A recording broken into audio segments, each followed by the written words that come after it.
Okay, so this is in a nutshell overview of the late Roman Republic module of the OCR Ancient History A-Level. First of all, this is a revision clip. So we're going to be working through the time frame chronologically, almost to establish a narrative. The important thing is of course, be aware that your exam questions aren't going to be narrative based, aren't going to be working on that type of story type approach. The exam questions are going to be much more thematic.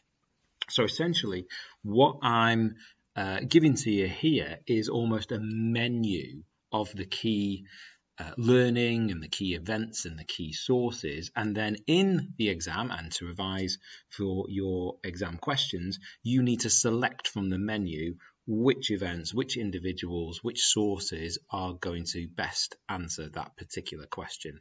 And as always, one of the best ways of revising is to test your knowledge against past paper questions, against mark schemes, and to read those examiner reports. So again, we're going to work through it chronologically. Essay topics are going to be thematic, and of course, source knowledge and analysis is absolutely critical for a really great grade. We're going to be working through this by decade. We're going to start off with Sulle. Obviously, if you're just watching this generally, you might be saying, well, if you're looking at the collapse of the late Republic, surely you've got to look at issues stemming after the defeat of Carthage and the Gracchi and Marius. And of course, for this specification, you need to have an awareness of the Gracchi and Marius, but of course, you're not going to get specific questions on them. So for the sake of revision, we're going to start off with Sulle and his rivalry with Marius in the 80s. So what I'm going to do is I'm going to tell you what are the key events of each decade and which sources you're going to need to be aware of in order to tell the examiner about that particular event or individual. So, of course, with Sulle, we know that the rivalry with Marius really does sort of hit a peak with the dispute over the Mithridatic command and who got the right to go over and fight Mithridates. And, of course, that creates the first march on Rome. Sulle then goes off to fight Mithridates as well. Now, in order to discuss that rivalry with Marius and the Mithridatic command, we can use a number of different sources here. So, first of all, we could look at Plutarch's Life of Sulle, and in particular what he says about the issue with the Mithridatic command in verses 7 to 10. But there's also the archaeological material of the two coins of Sulle, which commemorate his victories against Mithridates. You've got the one which the earlier one where you've got some of the victory trophies and that commemorate his victories against Mithridates in Greece, but also you've got the other denarius which illustrates Sulle's triumph, and you've got the winged Nike above as well. Obviously, Sulle marches on Rome the first time before the Mithridatic command to get that command switched to him, goes off to fight Mithridates. Marius and Cinna regain control of Rome. Sulle has to come back to Rome and march on Rome a second time.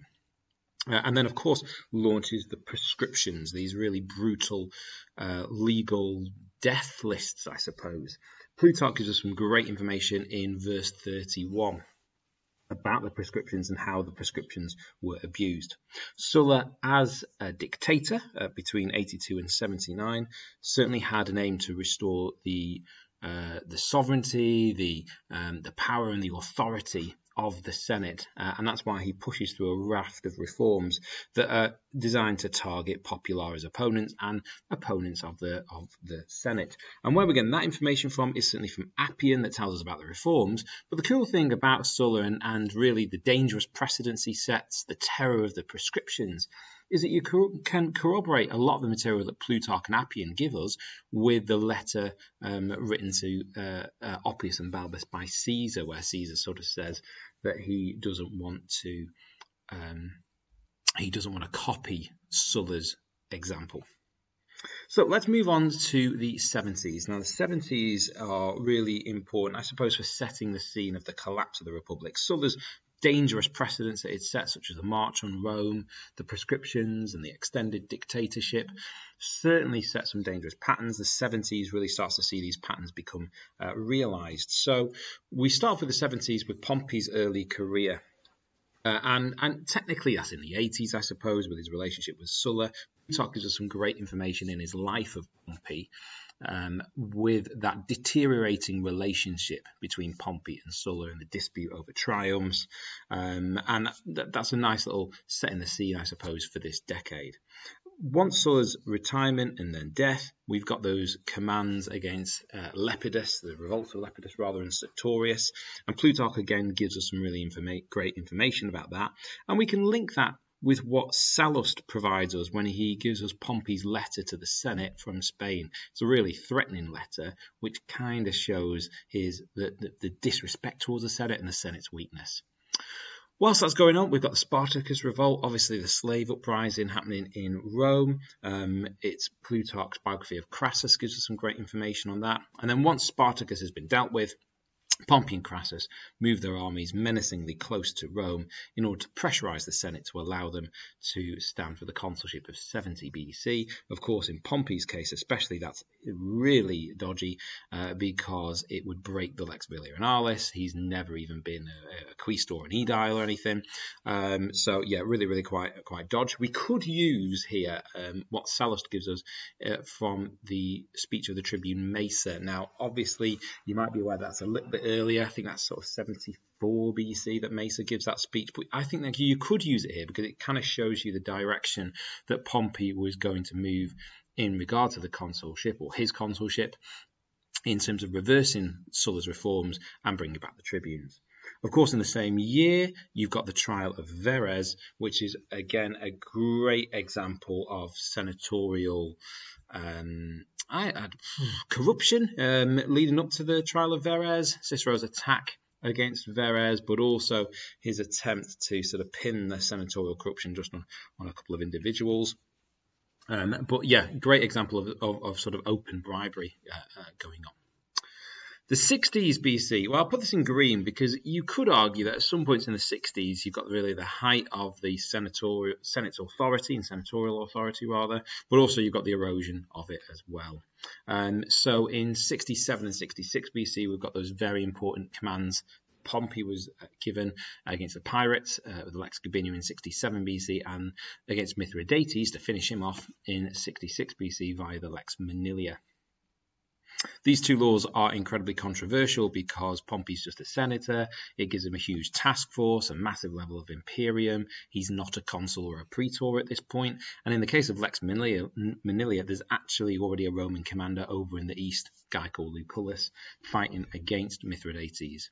Where we can see some of those issues being debated is in the debate of the Lex Manilia, where Catullus, provided to us by Dio, raises arguments about how corrupting power can be, and that's up against Cicero, who uses his speech Pro Lega Manilia in order to promote why Pompey is a great choice and that Rome is constantly coming up with new precedents during emergency situations.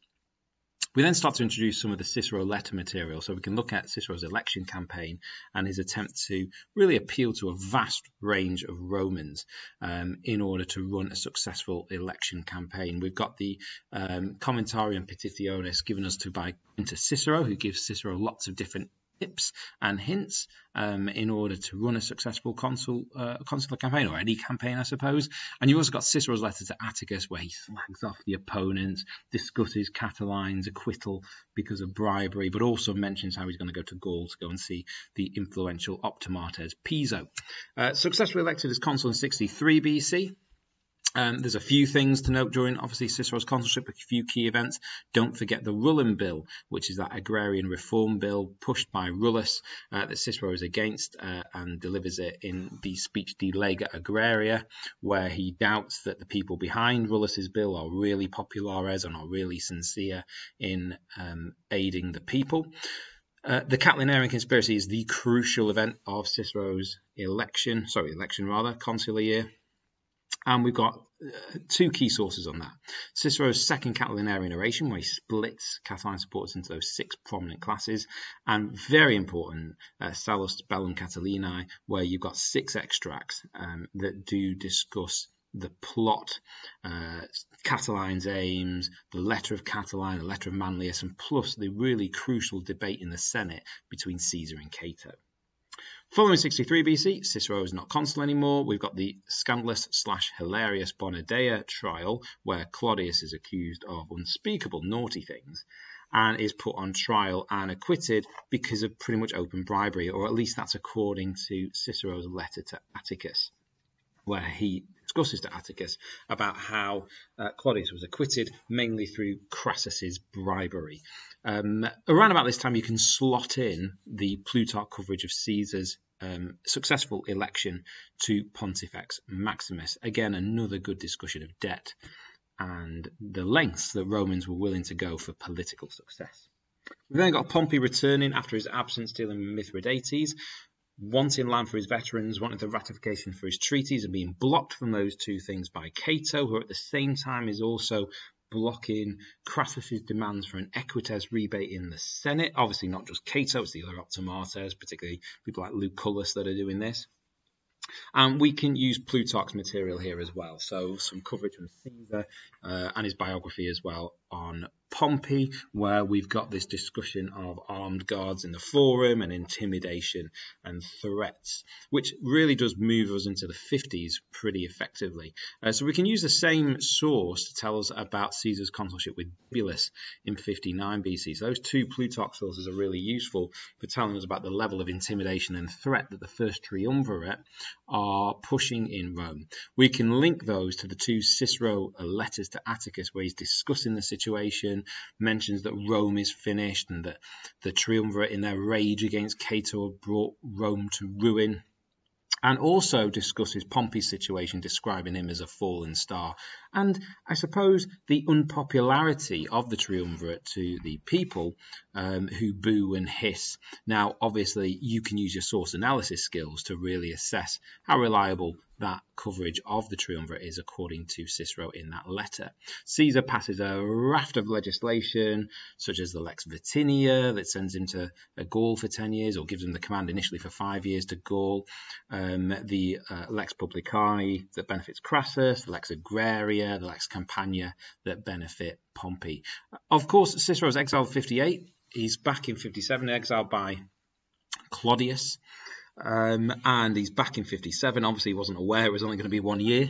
And the reason for that is that certainly Pompey and Caesar acquiesces to Cicero's return. And we can link that with the general tensions growing amongst the triumvirs. Caesar absence in Gaul, Pompey and Crassus, who don't like each other in Rome, and the growing menace of Claudius, where we can see from two Cicero letters, one to Atticus and another one to his brother, that's describing the level of violence in Rome itself. During the same period, roughly the same period, we've got Cicero's defense of Cestius and his Pro Cestio speech. Really important information on the optimators and populares factions.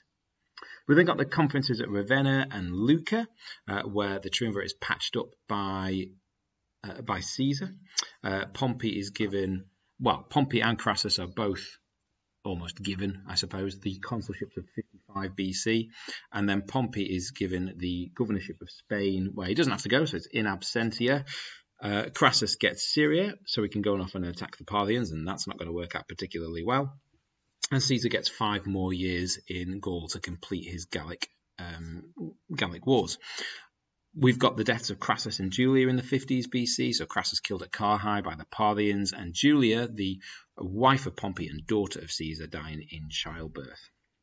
And then really the end of the 50s really starts to get really quite messy. You've got Claudius killed by Milo, and then subsequently Cicero's botched defense of Milo, and Milo ends up going off into exile. Pompey's sole consulship to deal with the riots, but then also his little sneaky ninja attacks against Caesar. Legislation such as the Lex Provincia passed at this point.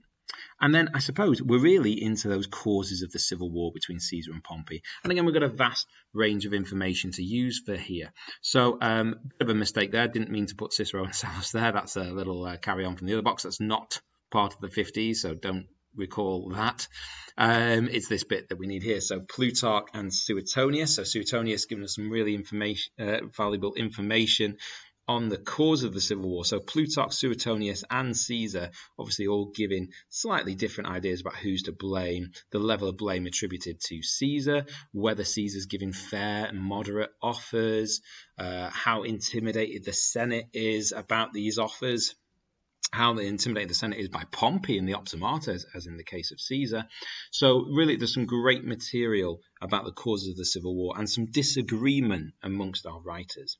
We've also got the letter written to Atticus by Cicero in December 50 BC, where he's really talking about how split he is in himself, that in his head he wants to side with peace, but in public he knows he's got to side with Pompey. Let's go to the 40s. So we can kick off our 40s with the Caesar versus Pompey Civil War. Now, where it comes to sources and what we need to know about this, we don't need to know a massive in-depth discussion of Pharsalus, Thapsus, Munda, etc.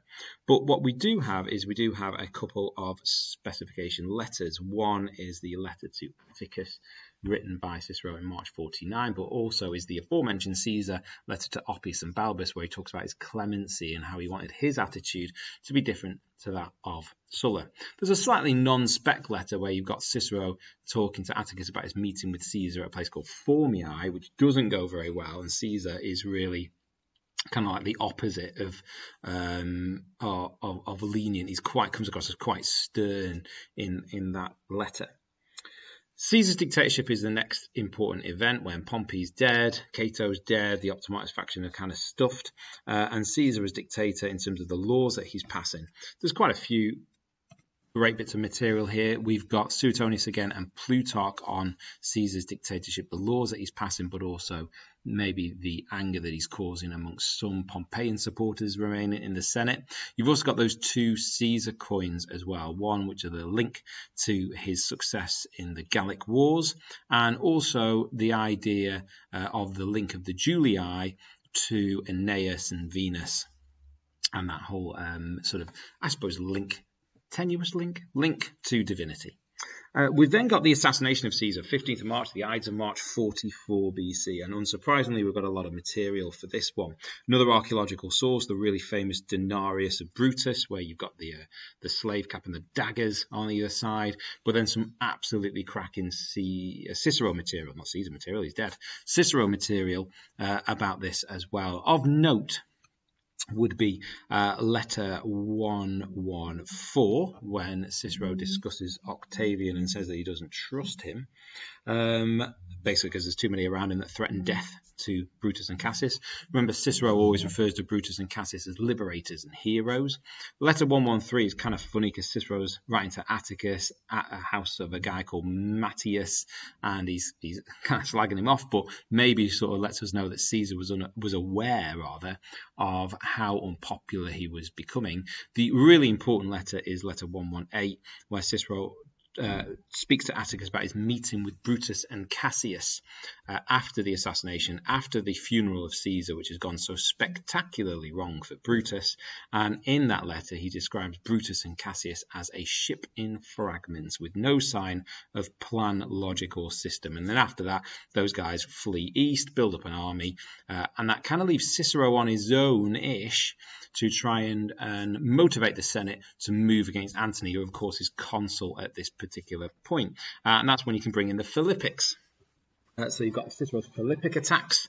Certainly know sort of 3 or 4 points from the Philippics and how Cicero was trying to mobilize senatorial authority against Antony and what Antony was wanting in regard to the swap of provinces at this point. And Decimus Brutus and Mutina have an idea about that, or rather Cisalpine Gaul. You've also got the denarii of Antony as well. So you've got Caesar, dead Caesar, stabby Caesar on the left, Antony's mourning beard on the right. There's a few more little bits of detail from that coin that you can get, but certainly Antony very clearly linking himself to Caesar there. And that's when we can start to bring in Octavian. And of course, Cicero and the Senate's really doomed courting of Octavian. You can link it with Cicero's quip to raise, praise, and erase Octavian. We've got some really useful information from Appian about Octavian, in particular how Octavian seems to be fully aware that the Senate are trying to use him. And then you've also got the discussion and the speeches that he makes to his troops and the deathbed speech of Panzer to Octavian as well, which is really quite useful, / a little bit harsh, because Tacitus alleges that Octavian actually got a doctor to poison his wounds, so deathbed discussion to the guy that actually is behind your death, a little bit harsh on Panzer. We've then got Octavian's march on Rome. That's really important, especially if you ever get a question on senatorial authority or senatorial weakness. The Senate talking a big game, and then as soon as Octavian's armies arrive, then very, very quickly sort of submitting to Octavian. And likewise with the formation of the second triumvirate as well. Suetonius talks about the centurion sent into the Senate.